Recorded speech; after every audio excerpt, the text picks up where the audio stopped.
Quem realmente criou a Igreja Católica? A verdade por trás da história. Ao longo dos séculos, uma pergunta instigante ecoou nas mentes e nos corações de milhões. Quem realmente criou a Igreja Católica? Será que a resposta é tão simples quanto alguns pensam?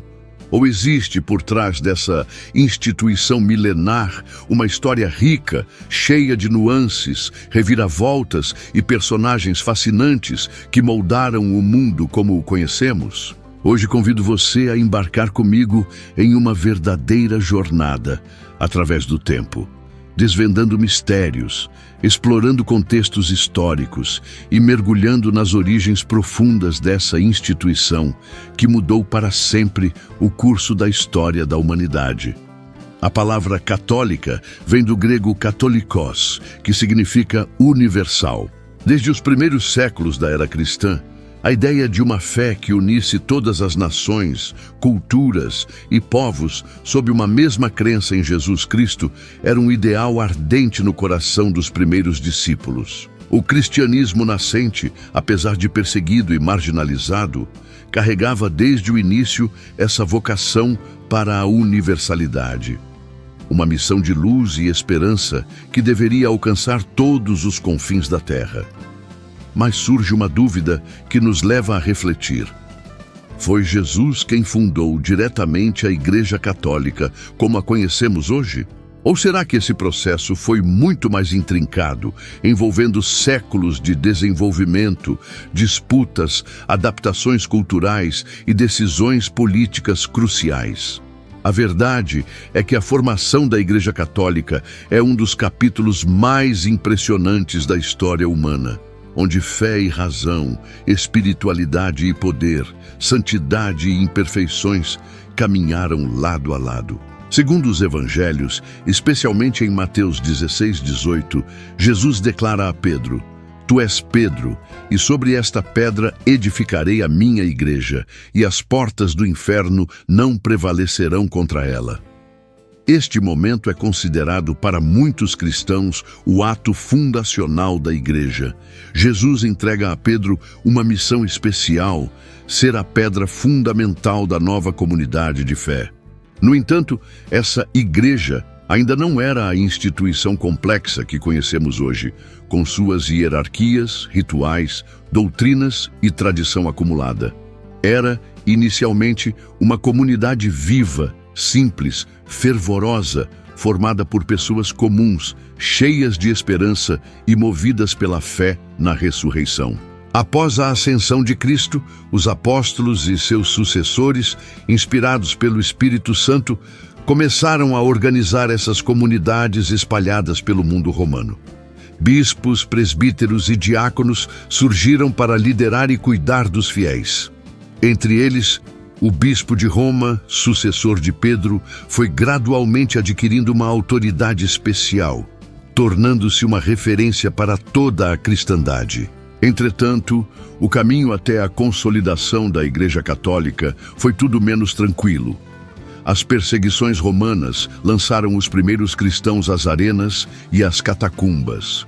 O sangue dos mártires tornou-se semente de novos cristãos, fortalecendo a fé em vez de extingui-la. No meio dessa resistência heróica, a identidade católica foi se formando, solidificando a noção de uma igreja una, santa, católica e apostólica. Foi apenas no século IV, com o imperador Constantino e o Edito de Milão em 313 d.C., que o cristianismo deixou de ser uma religião perseguida para se tornar uma força reconhecida dentro do império. O apoio de Constantino foi um divisor de águas. Proporcionou liberdade religiosa, permitiu a construção de templos e favoreceu a realização de concílios como o de Niceia, em 325 d.C., onde se estabeleceram bases doutrinárias fundamentais. Ainda assim, seria um erro simplificar e dizer que a Igreja foi criada por Constantino. A Igreja Católica já existia, pulsante, nas comunidades cristãs espalhadas pelo mundo. O que aconteceu, de fato, foi a sua visibilidade e a sua organização em moldes institucionais, algo necessário para manter a unidade da fé em meio à vastidão do império e às diversas heresias que surgiam. Com o passar dos séculos, a autoridade do bispo de Roma, o Papa, foi se fortalecendo.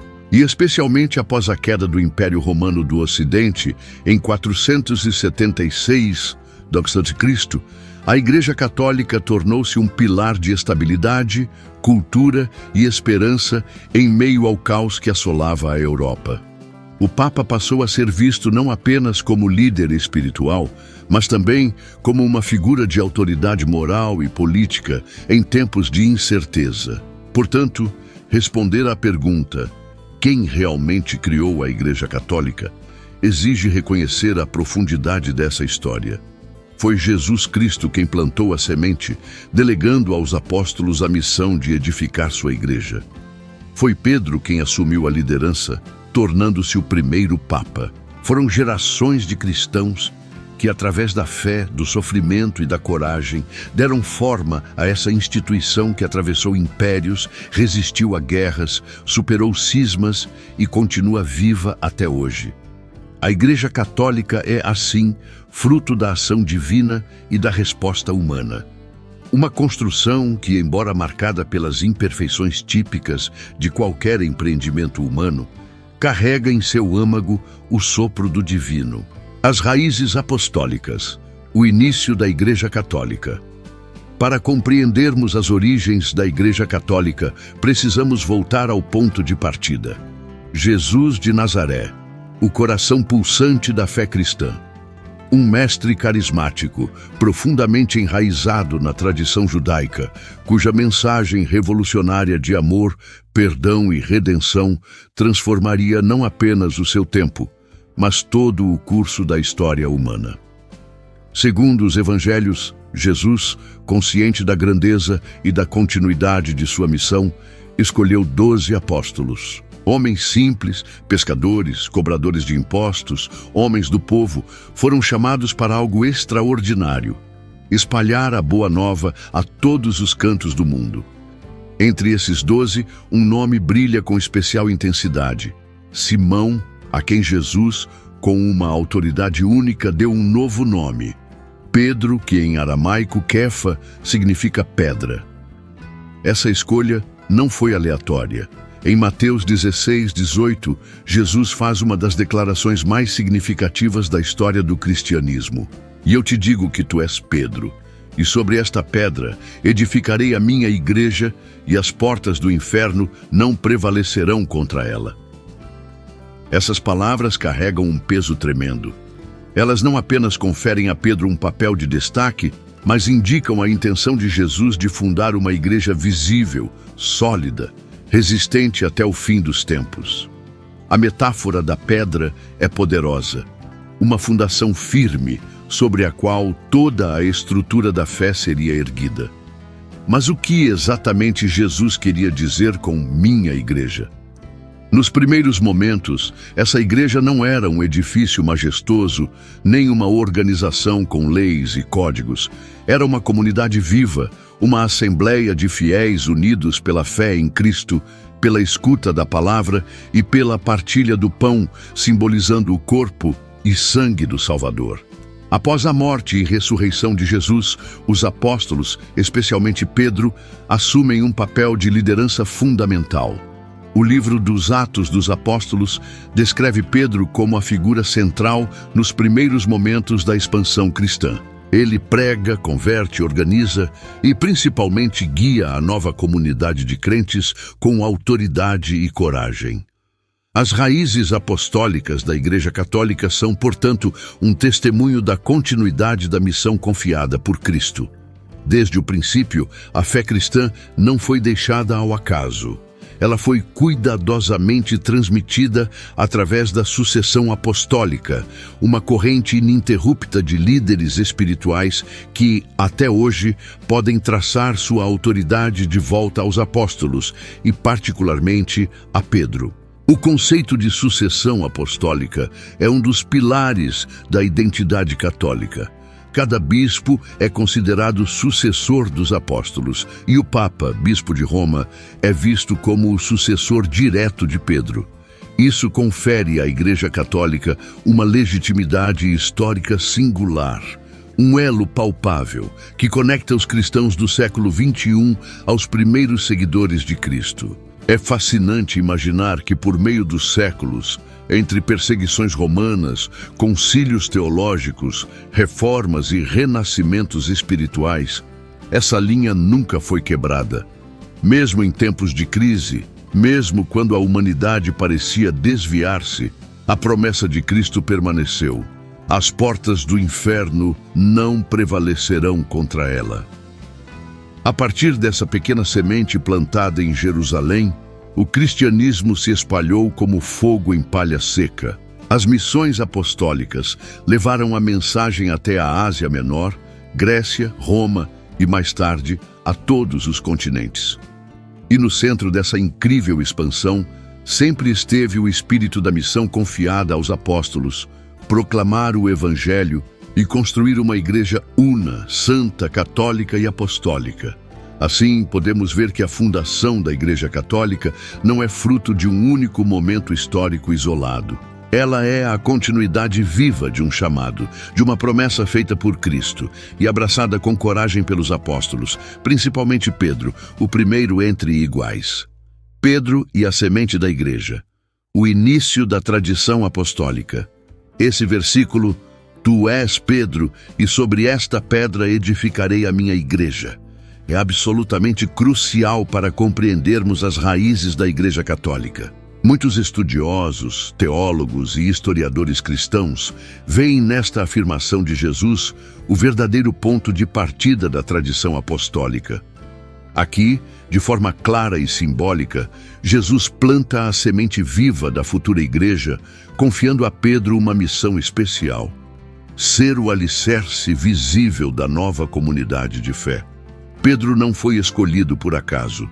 Sua trajetória nos evangelhos revela um homem de fé impulsiva, mas também de coragem notável.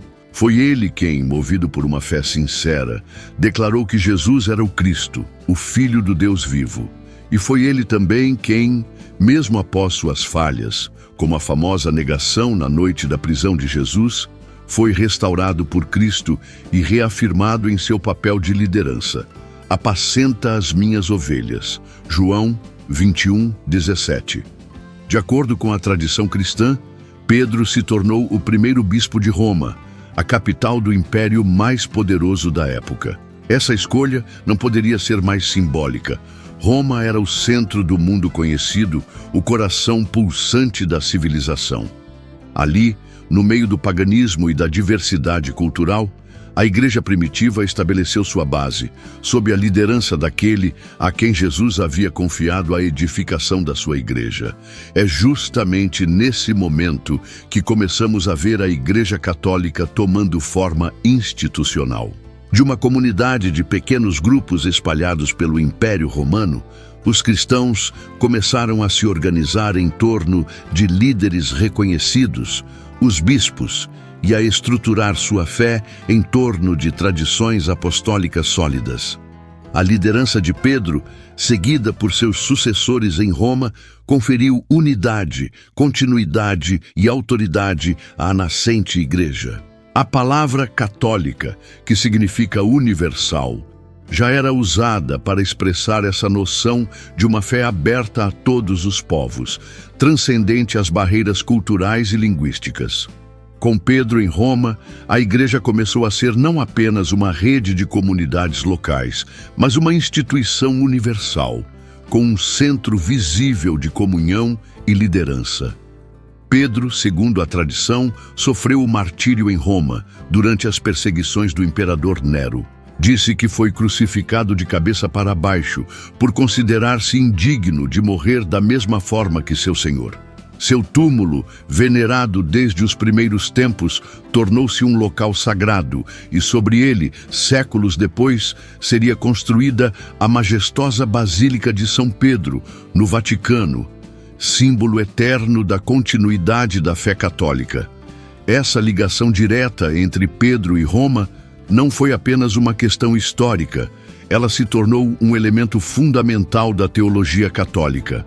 A figura do Papa, como sucessor de Pedro, é vista como o servo dos servos de Deus, o elo de unidade visível para a Igreja em todo o mundo. É por meio dessa linha de sucessão apostólica que a Igreja Católica reivindica sua origem direta nas palavras e na missão confiadas por Cristo. Entender a importância de Pedro e sua liderança é, portanto, essencial para entender a própria identidade da Igreja. Não se trata apenas de uma sucessão humana, mas de uma missão espiritual que atravessa os séculos, desafiando impérios, resistindo a heresias, renovando-se em tempos de crise e mantendo viva a promessa de Jesus. As portas do inferno não prevalecerão contra ela. Ao olharmos para trás e contemplarmos essa história fascinante, percebemos que a Igreja Católica não nasceu de uma decisão política ou de um simples desejo humano de organização. Ela nasceu do encontro entre a ação divina e a resposta corajosa dos apóstolos, especialmente de Pedro, que aceitou carregar em suas mãos frágeis a missão de ser a pedra da Igreja de Cristo. O cristianismo nas catacumbas, a fé que venceu a perseguição. Após a morte e a ressurreição de Cristo, um novo capítulo da história começou a ser escrito. Um capítulo marcado por coragem, esperança e uma fé inabalável. Os seguidores de Jesus, que passaram a ser conhecidos como cristãos, não tiveram um caminho fácil. Longe das glórias e dos grandes templos que hoje associamos ao cristianismo, a igreja nascente foi forjada no fogo da perseguição, nas sombras da clandestinidade e nas profundezas das catacumbas. Sob o domínio do poderoso Império Romano, a nova fé era vista com desconfiança, quando não com hostilidade aberta. Os cristãos eram acusados de traição, de recusar-se a adorar os deuses do Estado e eram frequentemente tidos como subversivos, perturbadores da ordem pública. As consequências eram brutais. Prisões, torturas e até mortes nos espetáculos sangrentos dos anfiteatros. Foi nesse contexto de perigo constante que surgiu um dos símbolos mais impressionantes da resistência cristã: as catacumbas.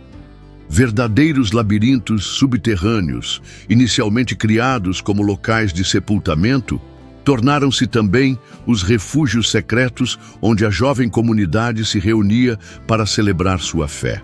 Entre túmulos e corredores estreitos, a chama do cristianismo continuava a arder. Ali, sem a pompa dos grandes edifícios ou a segurança das multidões, o que existia era uma comunidade vibrante, profundamente unida pela crença na vida eterna e na vitória de Cristo sobre a morte. Cada reunião era um ato de extrema coragem. Participar de uma celebração eucarística nas catacumbas era arriscar a própria vida. Mas para aqueles homens e mulheres, nada era mais valioso do que manter viva a memória de Jesus e partilhar o pão da vida. É emocionante imaginar esses primeiros cristãos recitando orações em voz baixa para não serem descobertos, traçando o sinal da cruz com simplicidade e gravando símbolos como o peixe, istes, nas paredes úmidas para se reconhecerem uns aos outros. A igreja era, naquele tempo, um povo peregrino, frágil aos olhos do mundo, mas invencível em seu espírito. Não havia ainda majestosas catedrais de pedra, não existiam procissões públicas, nem sequer liberdade de culto. Tudo era feito com discrição e fé absoluta. E justamente nessa humildade e nesse sofrimento, a Igreja Católica encontrou parte de sua identidade mais profunda. Ser luz em meio às trevas, ser esperança em meio à perseguição. As catacumbas, hoje silenciosas e veneradas, são testemunhas mudas de um tempo em que a fé era vivida no limite, sem garantias humanas, sustentada apenas pela certeza da ressurreição. Elas nos lembram que a Igreja não nasceu do poder político nem do prestígio social, mas do sangue dos mártires e da perseverança dos crentes. Com o tempo, essa fé clandestina romperia as barreiras da opressão. O sangue dos mártires, como dizia o antigo escritor cristão Tertuliano, seria a semente dos novos cristãos. Cada vida entregue, cada oração sussurrada nas profundezas, preparava o terreno para o florescimento futuro do cristianismo. Quando, séculos depois, o imperador Constantino legalizou o cristianismo com o Edito de Milão, 313 d.C., a Igreja emergiu das sombras para ganhar o mundo, mas nunca esqueceu suas raízes humildes. Cada basílica construída, cada altar erguido carrega no seu fundamento invisível a memória daqueles primeiros fiéis que, mesmo diante da morte, escolheram crer, amar e esperar. O nascimento da estrutura da Igreja. A organização em tempos de perseguição. Durante esse período sombrio de sofrimento e perseguição, algo extraordinário começou a acontecer nos bastidores da história. A estrutura e a teologia da Igreja cristã começaram a se desenvolver de forma surpreendentemente sólida. Em meio ao medo e à incerteza, longe dos olhos vigilantes do Império Romano, a semente plantada por Jesus e regada pelo sangue dos mártires começava a florescer em algo mais organizado, resiliente e preparado para durar séculos. Embora os cristãos fossem um grupo marginalizado e frequentemente perseguido, eles entendiam que, para que a mensagem de Cristo sobrevivesse às gerações, era preciso mais do que entusiasmo e boa vontade. Era necessário ordem, liderança e fidelidade doutrinária. Foi assim que surgiram as primeiras estruturas de liderança dentro das comunidades cristãs. Bispos, presbíteros e diáconos começaram a se destacar como figuras essenciais na organização da vida comunitária. O bispo era visto como o guardião da fé local, o elo visível entre a comunidade e a tradição apostólica. Mais do que um líder administrativo, o bispo era um pastor de almas, um defensor da verdadeira doutrina transmitida diretamente dos apóstolos. Os presbíteros ou anciãos auxiliavam os bispos nas funções de ensino, oração e celebração dos sacramentos, enquanto os diáconos cuidavam das necessidades práticas da comunidade, especialmente no atendimento aos pobres, viúvas e órfãos. Essa estrutura não era fruto de uma estratégia política. Ela nasceu da necessidade vital de manter a pureza da fé em meio a um ambiente hostil. Ao mesmo tempo, a teologia cristã começava a ser mais claramente definida. As questões fundamentais sobre quem era Jesus, verdadeiro Deus e verdadeiro homem, o significado da ressurreição, o valor dos sacramentos e a esperança na vida eterna passaram a ser debatidas, aprofundadas e ensinadas com mais precisão. Textos como as cartas de Paulo, os evangelhos e outros escritos dos apóstolos eram lidos nas reuniões secretas e interpretados à luz da tradição recebida. Assim, surgiu a necessidade de preservar e transmitir fielmente o depósito da fé, ou seja, tudo aquilo que Cristo havia ensinado aos seus discípulos. Foi nesse contexto que surgiram os primeiros credos, como o antigo credo dos apóstolos, que resumiam em poucas palavras os principais pontos da fé cristã. Essas declarações ajudavam a proteger a comunidade contra heresias e interpretações errôneas, assegurando que todos permanecessem firmes na mesma verdade, mesmo sem uma estrutura pública visível. É fascinante perceber que as bases da Igreja Católica, tal como conhecemos hoje, começaram a se formar nas sombras, não no esplendor. A sucessão apostólica, ou seja, a transmissão da autoridade espiritual de geração em geração, desde os apóstolos até os bispos, começou a ser cuidadosamente preservada. Cada novo bispo era ordenado com a imposição das mãos, num gesto sagrado que simbolizava a continuidade da missão iniciada por Cristo. Mesmo sem templos grandiosos, sem liberdade de culto, sem reconhecimento oficial, a Igreja construía internamente uma fortaleza invisível, sustentada por 3 pilares: fé verdadeira, liderança legítima e caridade ativa. E foi exatamente essa estrutura que permitiu que o cristianismo não apenas sobrevivesse às perseguições, mas crescesse com uma força impressionante. Quando olhamos para trás e contemplamos essa época de provação, vemos que Deus estava moldando sua igreja no fogo das adversidades, preparando-a para a grande missão de iluminar o mundo.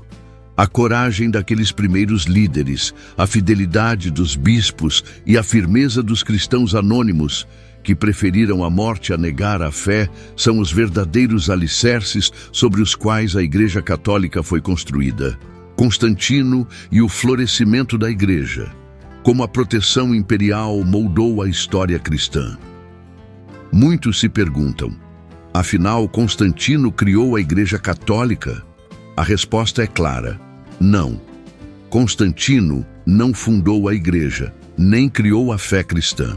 Essa missão já estava em curso muito antes dele, nas catacumbas, nas casas discretas de cristãos corajosos e nos corações apaixonados pelos ensinamentos de Jesus Cristo. No entanto, o que Constantino fez foi algo igualmente transformador. Ele abriu as portas para que o cristianismo pudesse florescer, expandir-se e, finalmente, organizar-se de forma institucional e pública. Antes de Constantino, o cristianismo era como uma chama frágil, tremulando na escuridão, sustentada pela coragem de mártires e pela fé silenciosa de milhares de anônimos. Com a legalização da fé cristã e o apoio imperial, essa chama pôde, enfim, se tornar um grande fogo que iluminaria todo o mundo conhecido. Sob a proteção de Constantino, a Igreja Católica emergiu como uma força visível, vibrante e bem estruturada dentro do vasto Império Romano. Não mais limitada às catacumbas ou a encontros secretos, a fé cristã agora podia construir templos grandiosos, organizar sínodos, formar escolas teológicas e articular sua doutrina de maneira pública e oficial. As basílicas começaram a brotar nas cidades como sinal da nova era. A comunidade cristã, antes clandestina, agora podia influenciar a vida social, cultural e política do Império.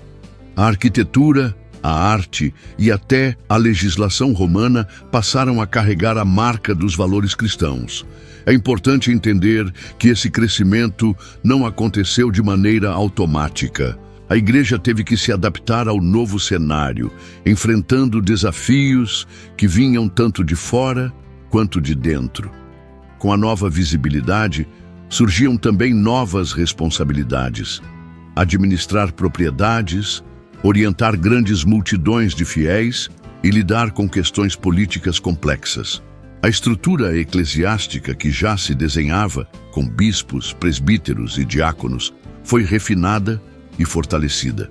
O bispo de Roma, em particular, começou a ganhar destaque como uma figura de referência para toda a cristandade ocidental, o que futuramente consolidaria a posição do Papa como líder espiritual da Igreja Católica.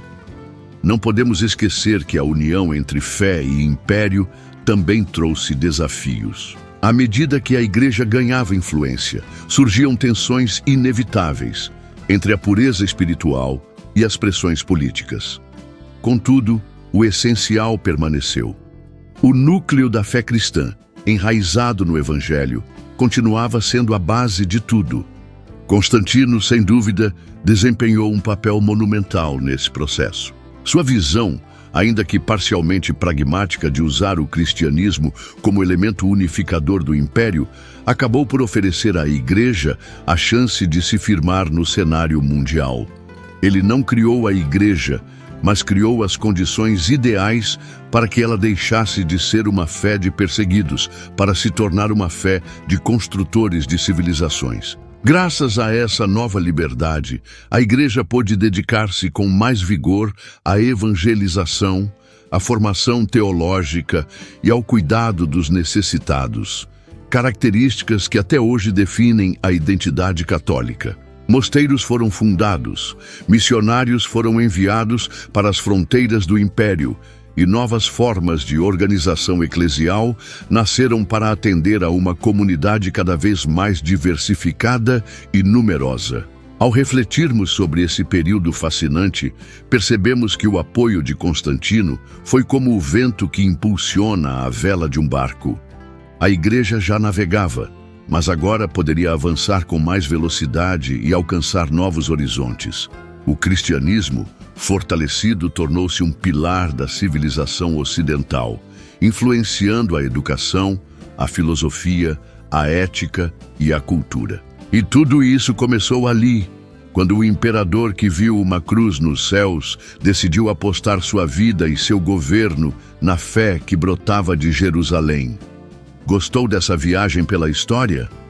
Então não deixe de curtir este vídeo, se inscrever no canal e ativar o sininho para acompanhar nossos próximos mergulhos fascinantes na história da fé. E me conta, você já imaginava que o apoio de Constantino foi tão decisivo para o crescimento da igreja? Qual parte dessa transformação mais te impressionou? A jornada da fé é cheia de surpresas e ainda temos muito para descobrir juntos.